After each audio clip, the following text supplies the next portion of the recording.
Dear students, solution topic को हम लोग क्लियर करते हैं और आज हम लोग सॉल्यूशन टॉपिक में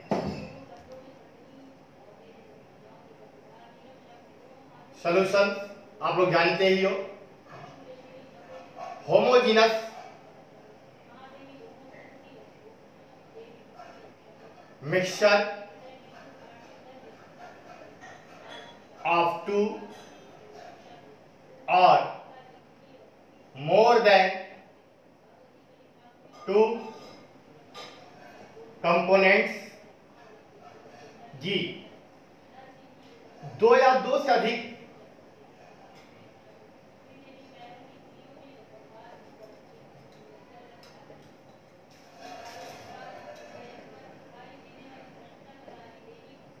घटकों का समांगी मिश्रण है।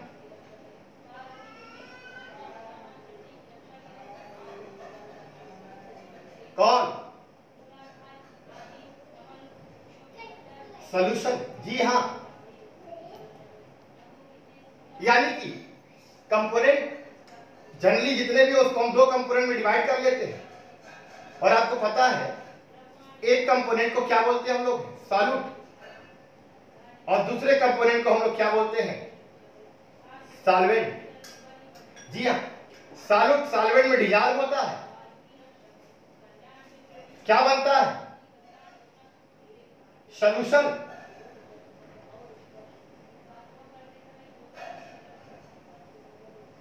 और सॉल्यूशन से सेपरेट होता तो मिलता क्या है? सॉल्यूट और सॉल्वेंट। जी हाँ, सेपरेट कर सकते हैं,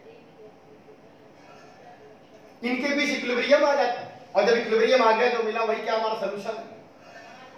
लेकिन सॉल्यूट सॉल्वेंट में डिसॉल्व हो, मिक्सचर कैसा बने? होमोजेनियस। जनरली बात आती है कि सॉल्यूट कौन है? तो जो लेस अमाउंट वाला है, कम से कम अमाउंट वाला, वही तो क्या है? वही कंपोनेंट आपका सॉल्यूट है। और जो आपका लार्ज अमाउंट वाला है वो आपका क्या है? वो सॉल्वेंट। जी हाँ, यानी जो लेस अमाउंट वाला, कभी कभी फिजिकल स्टेट भी सेम रहती है, इसलिए मैं कह रहा हूं कि लेस अमाउंट वाला क्या? सॉल्यूट, विलेय, और लार्ज अमाउंट वाला सॉल्वेंट यानी क्या? विलायक। और दोनों मिले तो मिला क्या? सॉल्यूशन। अब हम कह सकते हैं क्या कि जो प्रोसेस उसके आधार पर टाइप्स ऑफ सॉल्यूशन की बात करूं तो टाइप्स ऑफ सॉल्यूशन 3 टाइप्स है फॉर्मेशन के आधार पर। पहला गैसियस मिक्सचर का,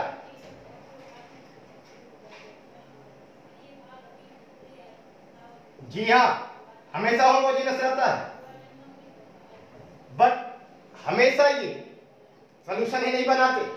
तो सॉल्यूशन बनाने की कंडीशंस क्या होंगे, इस पर भी चर्चा करेंगे। बात समझ में आ रही सबको? कहीं भी दिक्कत हो कमेंट जरूर कर दिया करो। क्लास होती है तो जा जाके देख लिया जाता है, लेकिन अगर कहीं कोई प्रॉब्लम आ रही है तो कमेंट जरूर करें। And second, liquid mixture. जी हाँ, द्रव मिश्रण। द्रव को मिलाओ तो हमेशा सॉल्यूशन नहीं बनने वाला, लेकिन क्या कंडीशन की सॉल्यूशन बने, चर्चा करेंगे अभी। एंड थर्ड, सॉलिड मिक्सचर, यानी ठोस मिश्रण। जी, जनरली ये तो हेट्रोजीनस ही बनता है, लेकिन अगर कुछ कंडीशंस ऐसे अप्लाई हो जाए, चर्चा करता हूं, तो होमोजीनस ही बनेगा। जी हाँ, तो क्या कंडीशंस होगी इनके सॉल्यूशन मिले, वो कंडीशंस हम लोग देखते हैं। वीडियो को पॉज करके जरूर नोट्स बना लिया करें।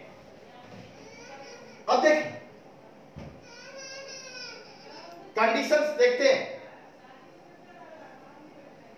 Condition of formation of solution, विलयन के निर्माण की परिस्थितियां,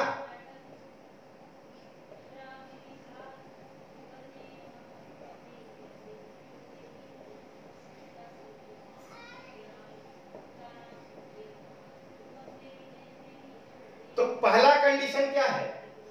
जरूरी नहीं कि सभी कंडीशन सभी पे अप्लाई हो, लेकिन पहले कंडीशन देख लेते हैं। पहला कंडीशन यही है कि components are not reactive each other. जी हां, जो कंपोनेंट्स हैं, जो घटक हैं जिनको मिला के आप सॉल्यूशन बनाना चाह रहे हो, एक दूसरे से अब क्रिया ना करें, उनके बीच कोई रिएक्शन ना होना चाहिए। जी हां, अगर रिएक्शन हो गया तब तो प्रोडक्ट नया बनेगा। सॉल्यूशन नया प्रोडक्ट नहीं है बल्कि मिक्सचर है। माइंड में रखिए बात को। और कंडीशन सेकंड क्या है? कंडीशन सेकंड ये है कि जो एंथैल्पी होती है, जी हां, क्योंकि जाहिर सी बात है इंटरमॉलिक्यूलर फोर्स तो चेंज होंगे ही होंगे, इंटरेक्शन फोर्स बदलेगा, एंथैल्पी बदलेगी। तो एंथैल्पी ऑफ सॉल्यूशन जो मिले वो आपका क्या होना चाहिए? Is negative. नेगेटिव हो, जी हां, और स्लाइटली पॉजिटिव हो। यानी कि या तो नेगेटिव हो या तो अगर पॉजिटिव हो भी सकता है, जी हाँ, या दोनों बात मैं कह रहा हूं, लेकिन पॉजिटिव हो तो बहुत कम हो। यानी हमें कह लूं विलयन की एंथैल्पी, जी हाँ, पढ़ा चुका हूं enthalpy, entropy, gas energy thermodynamics में, उसका वीडियो अपलोड करूंगा। इन स्टूडेंट को दिक्कत होगी देख लेंगे। तो विलयन की जो एंथैल्पी है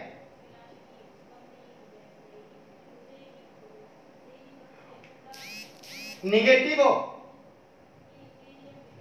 या बहुत कम पॉजिटिव हो, जी हां, ये कंडीशन पहले देख लेते, फिर किस पे कौन अप्लाई होगा ये देखेंगे। एंड थर्ड कंडीशन क्या होना चाहिए? Difference between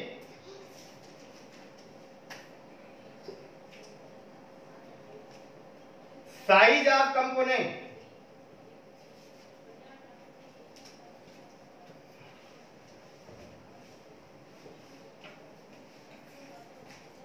is minimum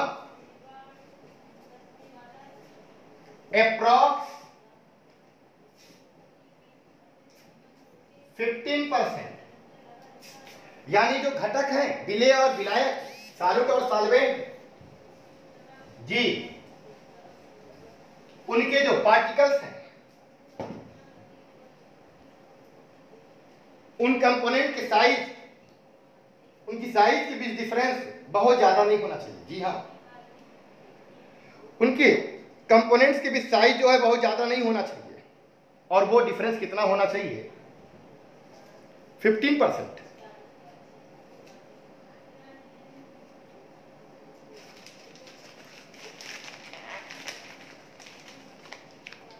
ink मुझे लग रहा है कम है, रिफिल कर लेता हूं 1 मिनट। यहां सब अपने ही क्लास में आप लोग कर देते हैं।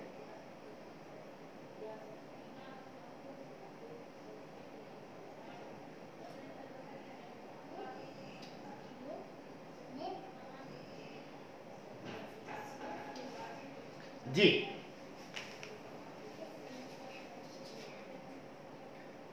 यानी कि मैं ये देखूं कि जो घटक है,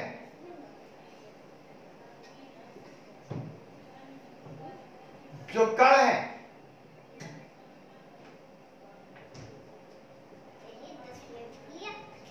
उनके आकार में अंतर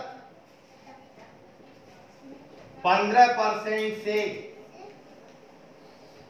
बहुत कम हो, बहुत कम हो, लगभग 15%।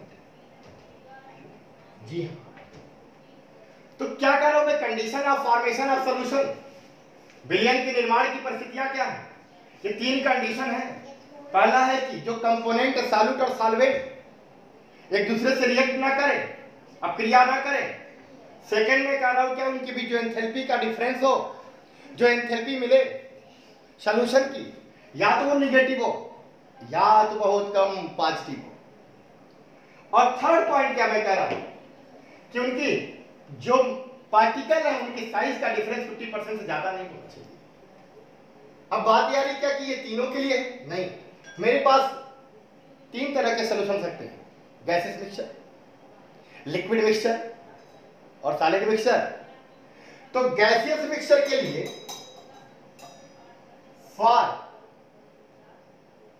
गैसियस मिक्सचर के लिए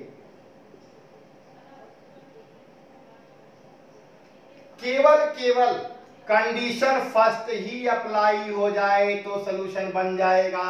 जी हाँ, यानी कि कोई भी दो गैस लो, अगर वो एक दूसरे से रिएक्शन ना करें तो सॉल्यूशन ही बनाएंगे, और रिएक्ट कर गए तो तब तो नया प्रोडक्ट बनाएंगे भाई। तो क्या हो, कंडीशन फर्स्ट फॉलो हो गया, गैसेस मिक्सचर के बीच सॉल्यूशन बन गया। लेकिन अगर दो लिक्विड को मिला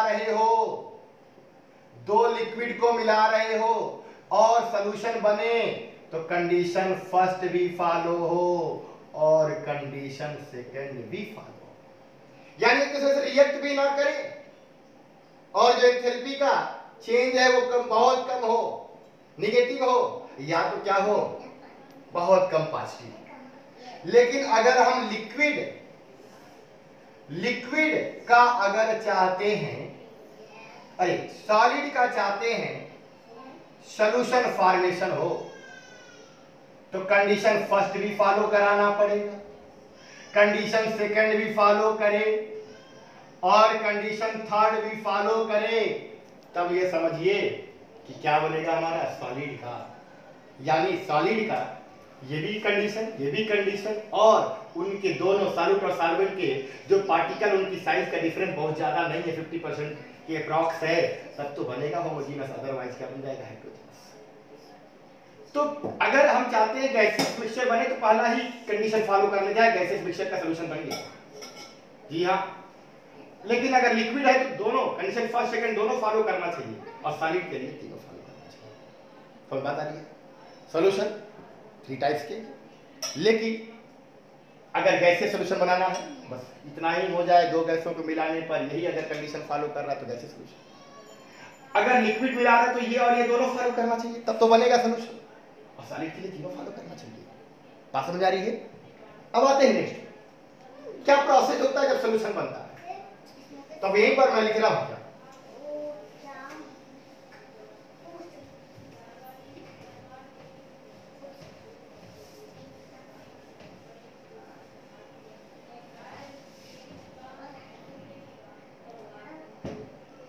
प्रोसेस ऑफ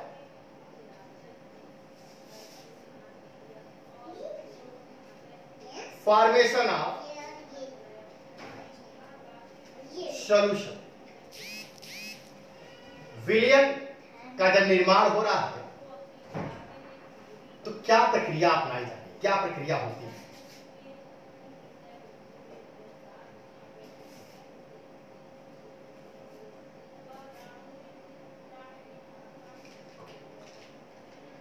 तो process of formation of solution, तो देखिए पहले क्या होता है, जो कि आपको पता है, सॉल्यूट सॉल्वेंट दोनों डिसॉल्व होते हैं, बनता क्या है, सॉल्यूशन, और सॉल्यूशन फिर सेपरेट होता है किसमें, सॉल्यूट और सॉल्वेंट में। जी हाँ, ये डिसॉल्व हो रहा है और ये सेपरेट हो रहे हैं, इनके बीच इक्विलिब्रियम आ गया, क्या मिल गया, जो इक्विलिब्रियम केस में वो क्या है, सॉल्यूशन है। अब पहले क्या होगा, सॉल्यूट के पार्टिकल्स अलग अलग होंगे, उनके बीच जो इंटरेक्शन फोर्स काम कर रहा होगा उसमें वियोजन हो जाएगा। जी हाँ, और जाहिर सी बात है जब ऐसा होगा तो हमें क्या करनी पड़ेगी, एनर्जी देनी पड़ेगी। और ये प्रोसेस तब क्या होगा, उष्माशोषी होगा, एंडोथर्मिक होगा। जी हाँ, तो चेंज इन एंथैल्पी क्या होगी, पॉजिटिव होगी। बात समझ में आ रही कि नहीं आ रही है? जी हाँ, जब हमें किसी बॉन्ड को, किसी इंटरेक्शन फोर्स को तोड़ना, अलग अलग करना है, दूर भेजना है, तो एनर्जी देनी पड़ेगी ना। और एनर्जी देने पे कोई प्रोसेस हो तो क्या होता है, वो एंडोथर्मिक, उष्माशोषी। तो पहला ये होगा। ऐसे इनके भी पार्टिकल को तोड़ना पड़ेगा, अलग अलग करना पड़ेगा, उसके लिए भी एनर्जी देनी पड़ेगी, वो भी एंडोथर्मिक होगा। जी हाँ, अब फिर इनके पार्टिकल्स और इनके पार्टिकल्स आपस में क्या करेंगे, इंटरेक्शन बनाएंगे कि नहीं बनाएंगे। और जब बनाएंगे, पास आएंगे, अट्रैक्शन फोर्स फील करेंगे, तो क्या होगा, तब तो एनर्जी लिबरेट करेंगे। जी हाँ, एक्टोथर्मिक होगा, यानी तभी तो सोल्यूशन बनेगा। यानी सोल्यूशन बनने में हमारे पास तीन प्रोसेस है। पहला, इनके पार्टिकल अलग हो, जी हाँ, फिर इनके पार्टिकल अलग हो, और फिर इनके और इनके पार्टिकल आपस में क्या करें, इंटरेक्शन फोर्स बना लें, यानी सॉल्यूट सॉल्वेंट में क्या हो जाए, डिसॉल्व हो जाए। तो देखिए यहां पर पहला dissociation,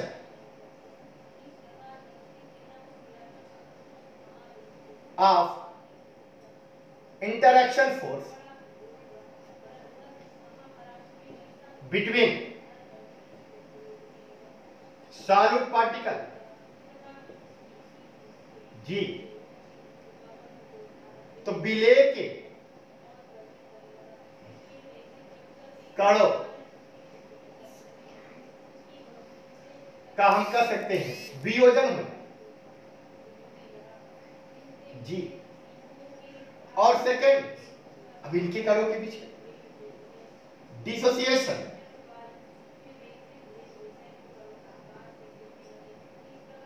of interaction force between solvent particle, यानी विलायक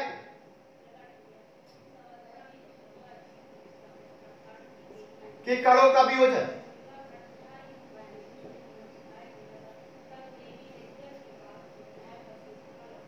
और थर्ड क्या हो करेगा हम यहां पे, अब फॉर्मेशन हो किसका, इंटरेक्शन फोर्स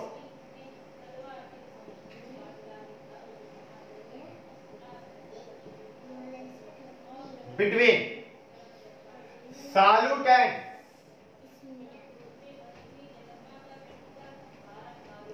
सॉल्वेंट पार्टिकल।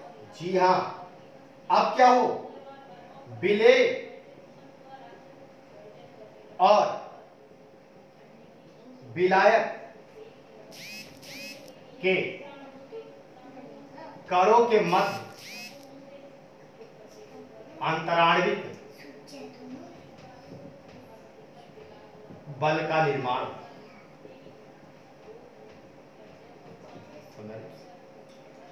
तो आपको दिख रहा होगा यह तीन चीज हो रही है। सॉल्यूट के पार्टिकल डिसोसिएट हो रहे हैं, डिसोसिएट करने के लिए हमें एनर्जी देनी पड़ेगी, और जब एनर्जी देनी पड़ेगी तो ये एंडोथर्मिक उष्माशोषी प्रोसेस होगा, तब चेंज इन एंथैल्पी क्या होगी, पॉजिटिव होगी। सॉल्वेंट के पार्टिकल को डिसोसिएट करना चाह रहे हो, फिर भी एनर्जी, यहां तब भी एनर्जी देनी पड़ेगी। एनर्जी दोगे एंडोथर्मिक होगी, और जब एंडोथर्मिक होगी तो यहां भी चेंज इन एंथैल्पी क्या होगी, पॉजिटिव होगी। अब ये दोनों पार्टिकल अलग अलग हो गए आपस में, अब इनके पार्टिकल डिसोसिएट, इनके ही पार्टिकल डिसोसिएट, फिर आके एसोसिएट होंगे, इंटरेक्शन फोर्स काम करेगा, बॉन्डिंग बनेगी, अट्रैक्शन काम करेगा, पास आएंगे, फ्रीडम घटेगी। अरे यार, एनर्जी तो लिबरेट करेंगे ही ना, और जब एनर्जी लिबरेट करेंगे तो एक्सोथर्मिक होगा, तो ये वाला एनर्जी क्या होगा, चेंज इन एंथैल्पी क्या हो जाएगी, नेगेटिव। जी हाँ, ये तीन प्रोसेस से सॉल्यूशन बनेगा। पहले सॉल्यूट के पार्टिकल डिसोसिएट हुए, सॉल्वेंट के पार्टिकल हुए, फिर दोनों एक दूसरे के इंटरेक्शन में आ गए, बन गया सॉल्यूशन। पहले वाले प्रोसेस में मैं डेल्टा एच को क्या मानूं, जाहिर सी बात है एंडोथर्मिक है, पॉजिटिव होगा। इसमें डिसोसिएशन में एंडोथर्मिक है, पॉजिटिव होगा। और जब फिर ये आपस में आके इंटरेक्शन फोर्स बनाएंगे तो वहां पर क्या होगा, एक्सोथर्मिक होगा, यानी डेल्टा एच की वैल्यू क्या हो जाएगी, निगेटिव हो जाएगी। बात समझ में आ रही है? अपने यहां से सोल्यूशन बनता है, डंडा मार के नहीं बनाना पड़ता। जी हाँ, यानी स्पॉन्टेनियस प्रोसेस है। समझ में आ गया? जी हाँ, चेंज इन गैस फ्री एनर्जी भी क्या होगी, नेगेटिव होगी। तो अब इसके बाद हम लोग क्या देखें कि सोल्यूशन बन रहा है, तो सोल्यूशन बनने में थर्मोडायनामिक फंक्शन पे क्या चेंजिंग आएगी, देखें जी। तो थर्मोडायनामिक फंक्शन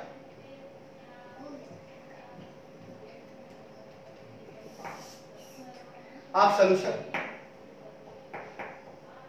विलयन के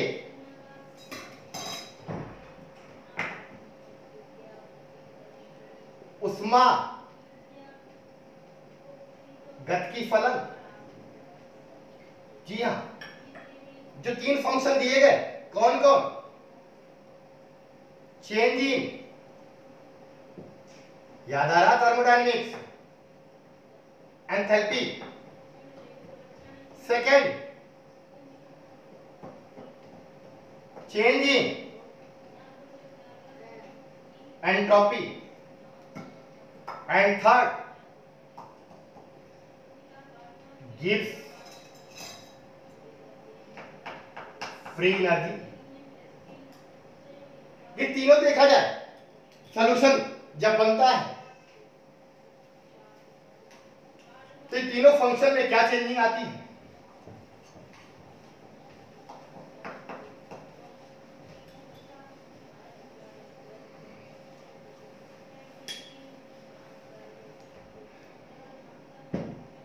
पहले हम लोग देखते हैं चेंज इन एंथैल्पी।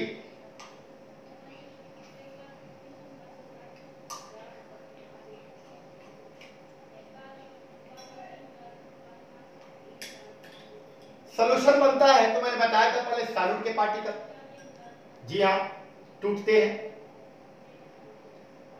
उसके बाद सॉल्वेंट के पार्टिकल टूटते हैं, फिर सॉल्यूट और सॉल्वेंट के पार्टिकल आपस में इंटरैक्ट होते हैं। तो सॉल्यूट के पार्टिकल जब डिसोसिएट होते हैं तो एनर्जी देनी पड़ती है, चेंज इन एंथैल्पी पॉजिटिव। जी हाँ, सॉल्यूट सॉल्वेंट, सॉल्यूट के पार्टिकल आपस में टूटे तो क्या है यहां पे, delta H one positive. Solvent के पार्टिकल टूटे, डेल्टा एच टू क्या मान लो, पॉजिटिव होगा ही, क्योंकि क्या है, एंडोथर्मिक है, और ये पार्टिकल आपस में इंटरैक्ट हुए तो यहां पर एंथैल्पी क्या माना जाएगा, निगेटिव।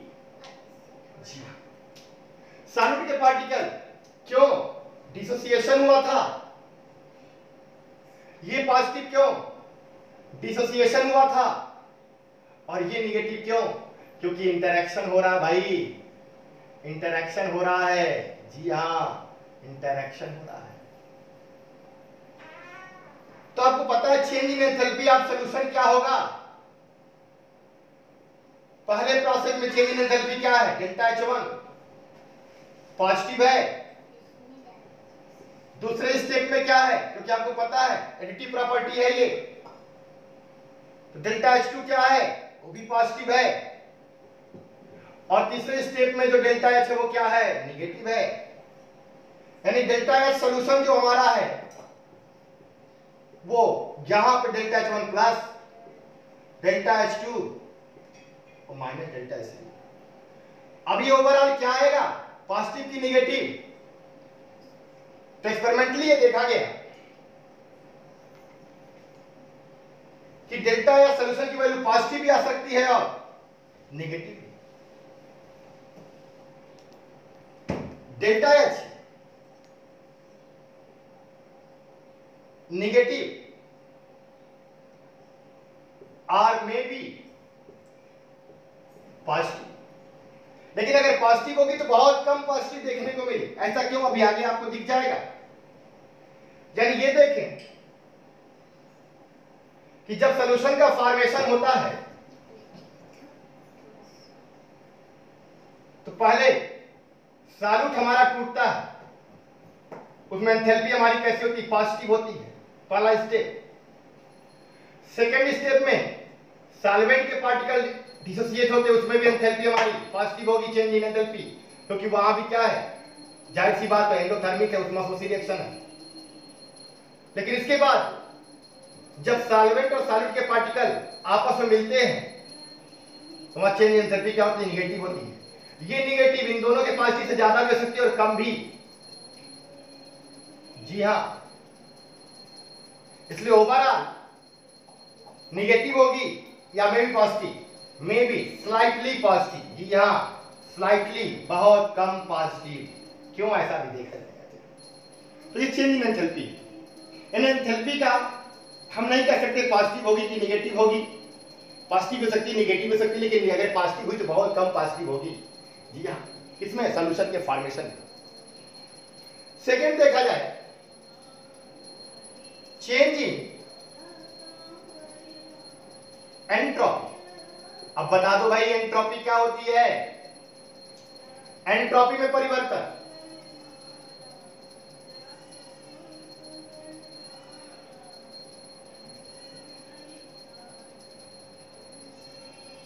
एंट्रोपी में परिवर्तन क्या होगी भाई,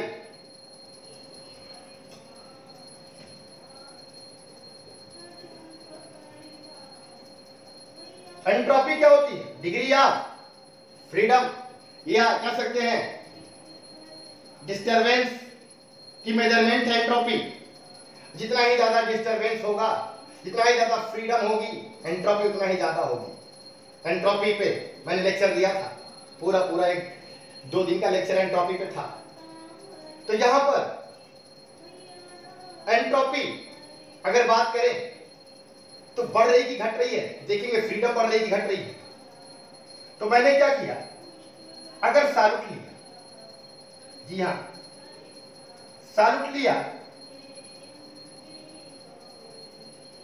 V/2 वालों का और V/2 वॉल्यूम या सॉल्यूट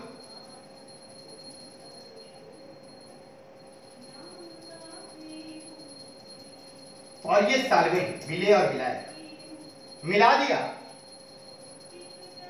तो V कंटेनर, V वॉल्यूम क्या बना, सॉल्यूशन। तो यहां दिख रहा है क्या कि अगर हम आधा लीटर या V/2 लीटर या V/2 लीटर सॉल्यूट को सॉल्वेंट में मिलाया, हमें V लीटर मिला सॉल्यूशन, तो वॉल्यूम बढ़ा कि नहीं बढ़ा।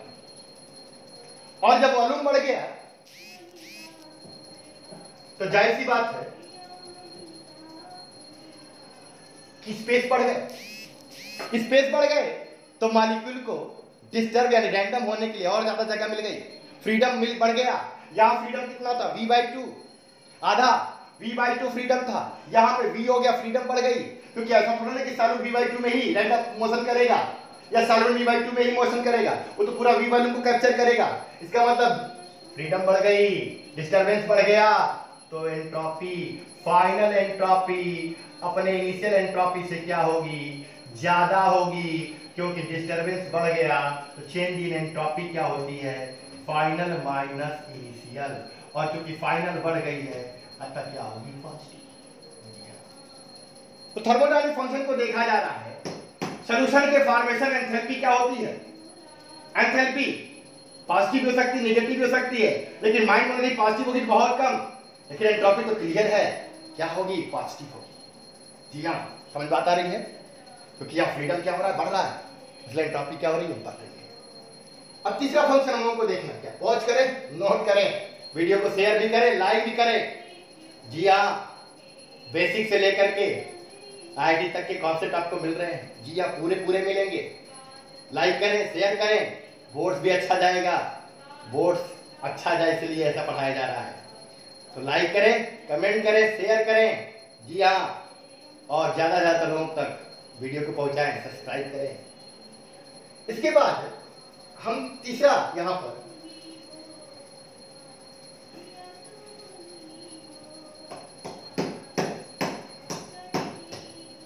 जो फंक्शन है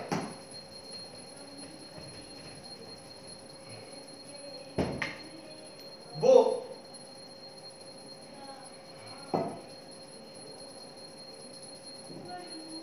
आपका गिब्स मिसिंग वर्ड है free energy, Gibbs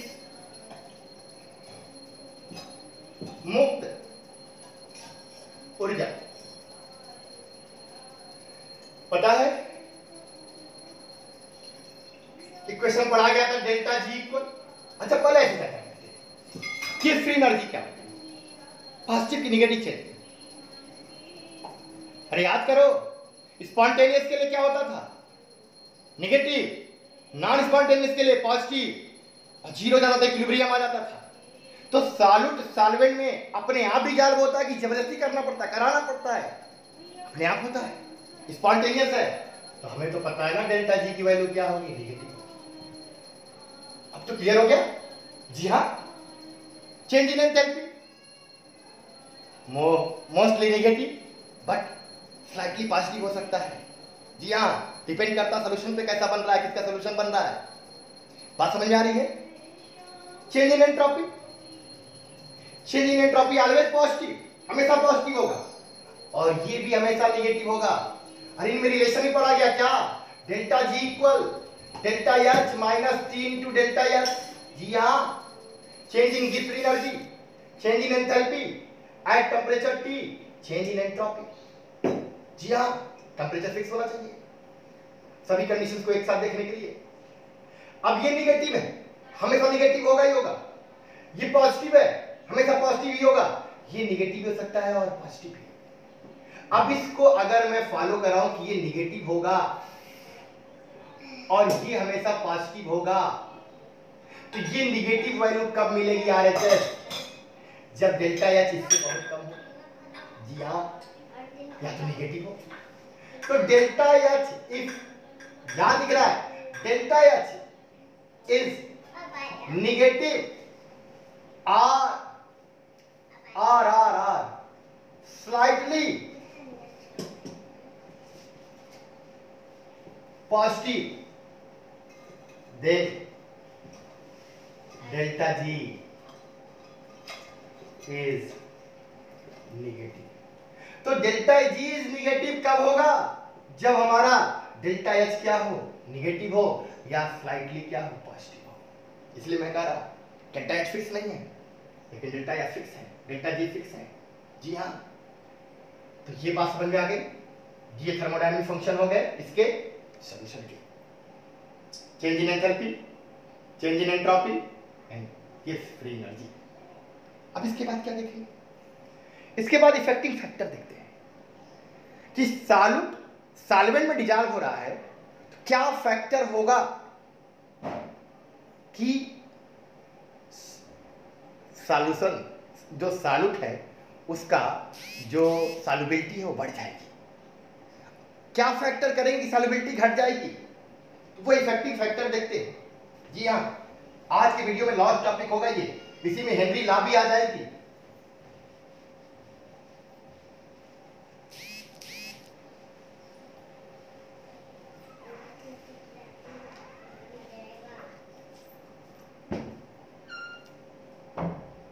affecting factor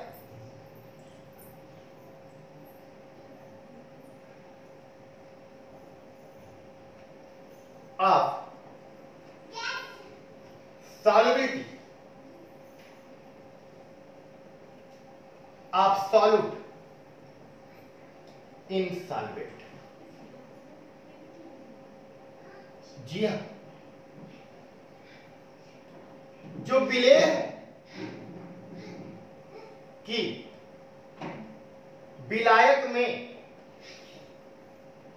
विलेयता को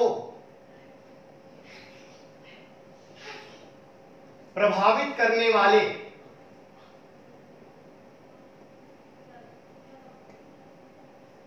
कारक कौन कौन से, इफेक्टिंग फैक्टर कौन कौन से हैं। तो मैं पहली बात करूंगा जी हाँ, नेचर की या स्ट्रक्चर की। नेचर या स्ट्रक्चर ऑफ कंपोनेंट।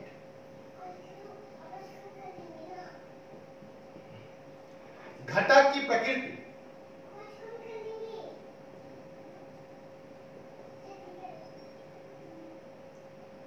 या संरचना। Second, temperature.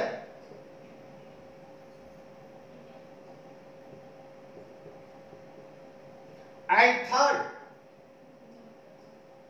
प्रेशर। जी हां, प्रेशर यही अहम लाता है, क्योंकि प्रेशर का इफेक्ट केवल वहां पर होगा जहां पे सॉलिड गैसियस फॉर्म में हो। जी हां, जहां पे सॉलिड गैसियस फॉर्म में हो, या मैं कह लूं कि वोलेटाइल हो। जी वही एक एक करके देखते हैं। पहला, नेचर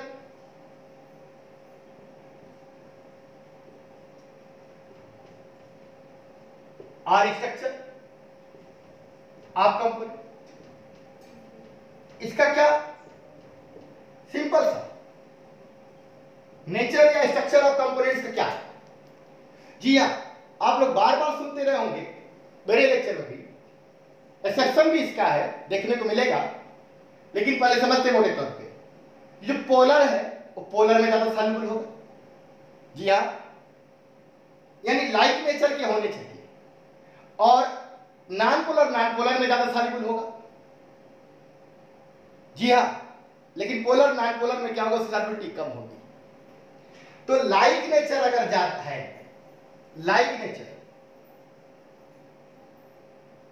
तो सॉल्युबिलिटी क्या होगी, विलेयता क्या होगी, ज्यादा घुलेगा तब।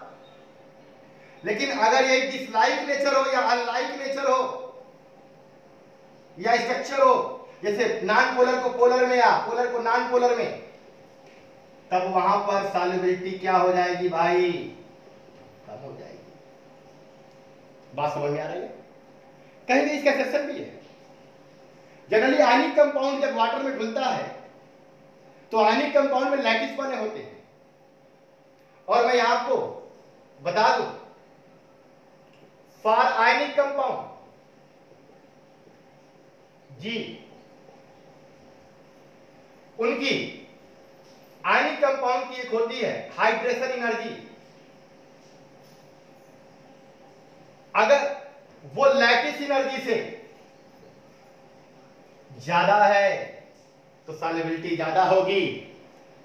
जी हां, अगर उनके लैटिस की एनर्जी ज्यादा है तब सॉल्युबिलिटी क्या होगी, कम होगी। तो मोस्टली अगर हम लोग देखें तो पोलर अगर सॉल्यूट है और पोलर सॉल्वेंट है तो सॉल्युबिलिटी क्या होगी, बहुत ज्यादा होगी। या नॉन पोलर सॉल्यूट है, नॉन पोलर सॉल्वेंट है, तभी सॉल्युबिलिटी क्या होगी, ज्यादा होगी। यानी दोनों का लाइक नेचर हो, सॉल्युबिलिटी बढ़ेगी। लेकिन अगर अनलाइक नेचर हो गया, पोलर नॉन पोलर में या नॉन पोलर पोलर में, तो सॉल्युबिलिटी क्या होगी, घट जाएगी। लेकिन यहीं पर देखो, आयनिक कंपाउंड वाटर में घुलता है, दोनों पोलर हैं, लेकिन वहां पर पोलर है, जो सॉल्युबिलिटी है वो डिपेंड करती है किस पे, हाइड्रेशन एनर्जी और लैटिस एनर्जी पर। हाइड्रेशन एनर्जी अगर लैटिस एनर्जी से ज्यादा हो गई तो सॉल्युबिलिटी बहुत ज्यादा होगी, अदरवाइज घटती चली जाएगी। बात समझ में आ रही है? जी हाँ, कमेंट करें, वीडियो को पूरा देखें, पॉज करें, नोट्स बनाएं, कमेंट भी करें, शेयर भी करें। जी हाँ, और ज्यादा से ज्यादा लोगों को पहुंचाएं, सब्सक्राइब करना ना भूलें। तो ये हो गया नेचर। अब इसके बाद हम लोग देखेंगे टेम्परेचर। जी, नोट बना लेंगे।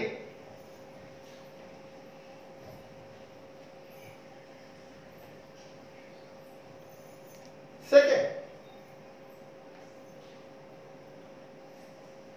Effect of temperature.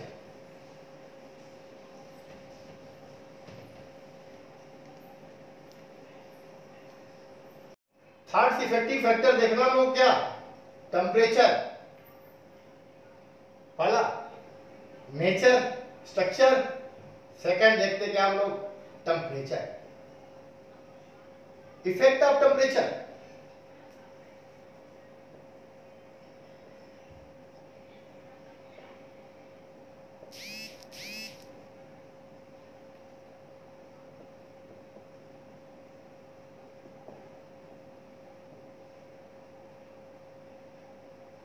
टेम्परेचर का इफेक्ट देखना है, किसकी? सॉलिड की सॉल्युबिलिटी का। जी हां, हम लोग के पास दो तरह के सॉल्यूशन थे। सॉल्यूशन ऐसा हो सकता है, सॉल्यूट को मैंने डिसॉल्व किया और जैसे ही सॉल्यूट सॉल्वेंट में डिसॉल्व हो रहा है, जी हां, तो यहां पर इसको एनर्जी की रिक्वायरमेंट हो, यानी हो सकता है ये कि ये एंडोथर्मिक हो। जी हां, एंडोथर्मिक उष्माशोषी।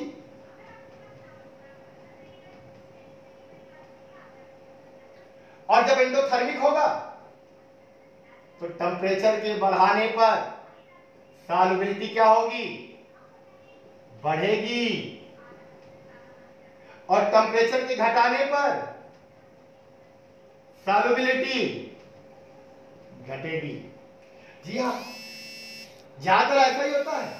जब हम सॉल्यूट को सॉल्वेंट में डिसॉल्व करते हैं तो जो पूरा प्रोसेस होता है वो एंडोथर्मिक होता है, और जब एंडोथर्मिक होगा तो टेम्परेचर बढ़ाओगे तो सॉल्युबिलिटी बढ़ेगी, टेम्परेचर घटाओगे तो सॉल्युबिलिटी क्या होगी? घटेगी। लेकिन ऐसा भी हो सकता है कि अगर आपने सॉल्यूट को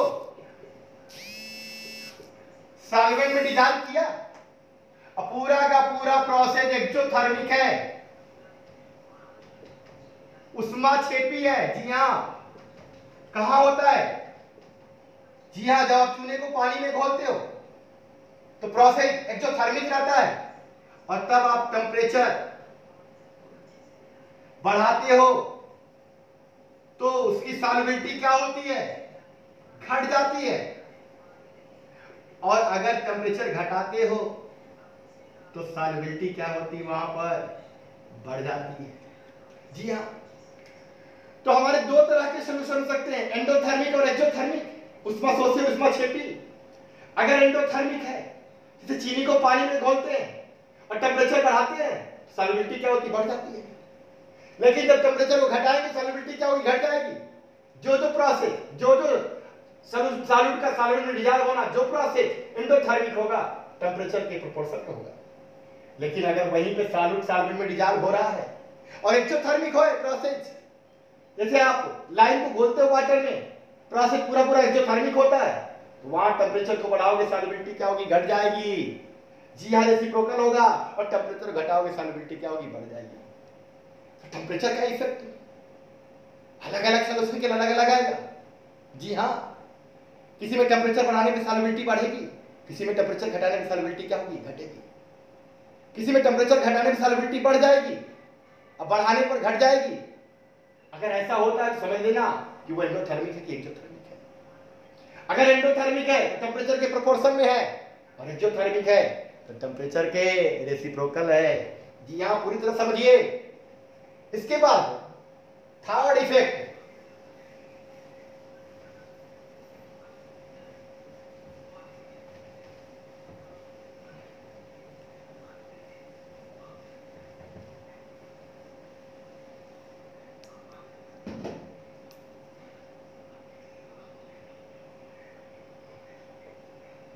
इफेक्ट ऑफ प्रेशर।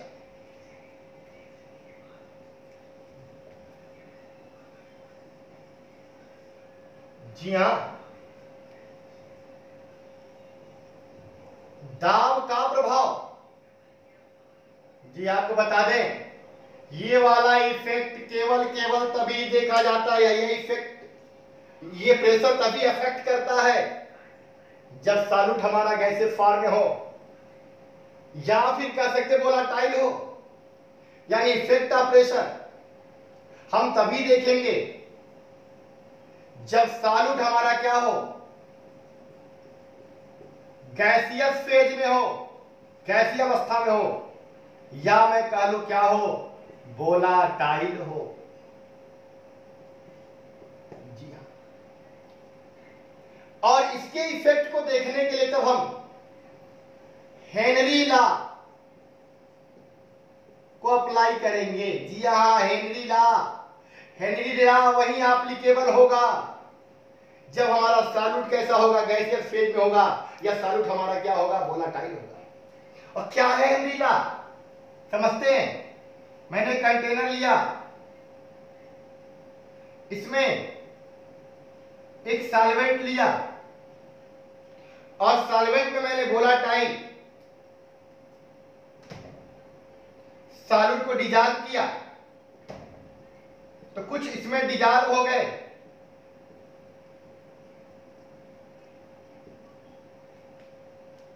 और कुछ वेपर फॉर्म में है, गैसेस फॉर्म में है। यहां पर मोल फ्रैक्शन सॉल्यूट का x डैश, और यहां पे मैं क्या मान लूं, x मान लूं। तो जो प्रेशर ऑफ सॉल्यूट होगा,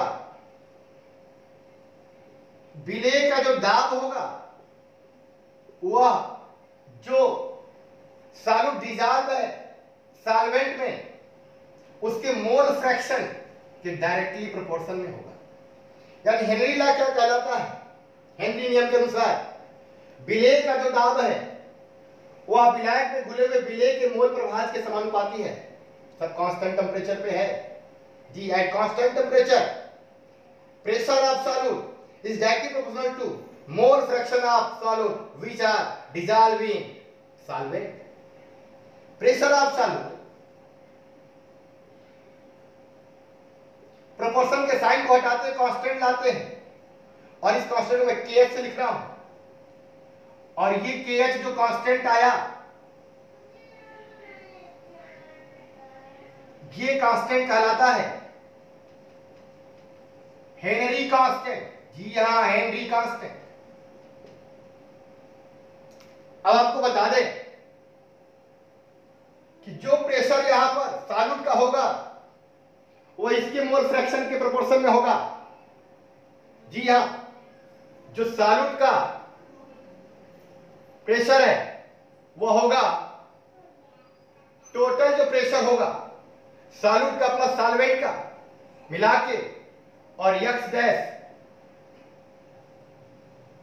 जो मोल फ्रैक्शन वेपर फॉर्म में है उनके मल्टीप्लिकेशन के।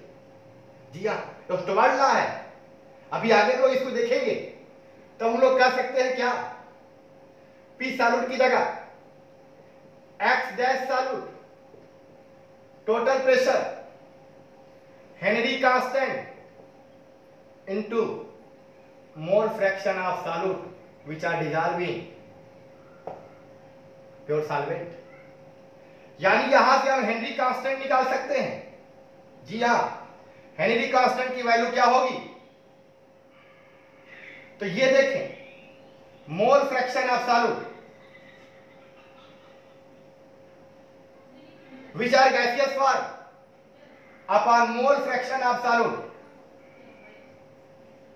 जो कि डिजॉल्व है किसमें, सॉल्वेंट में, इनटू टोटल प्रेशर। जी यही हेनरी कांस्टेंट है। यहां से भी क्वेश्चन बनते हैं, हम लोग देखेंगे न्यूमेरिकल्स को। बात समझ में आ रही है।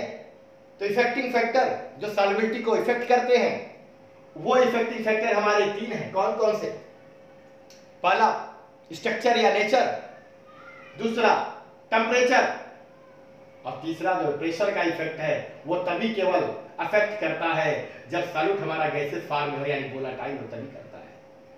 और इसी को, इसके अफेक्शन को पढ़ने के लिए हम लोग कौन सा लॉ पढ़ते हैं, हेनरी लॉ।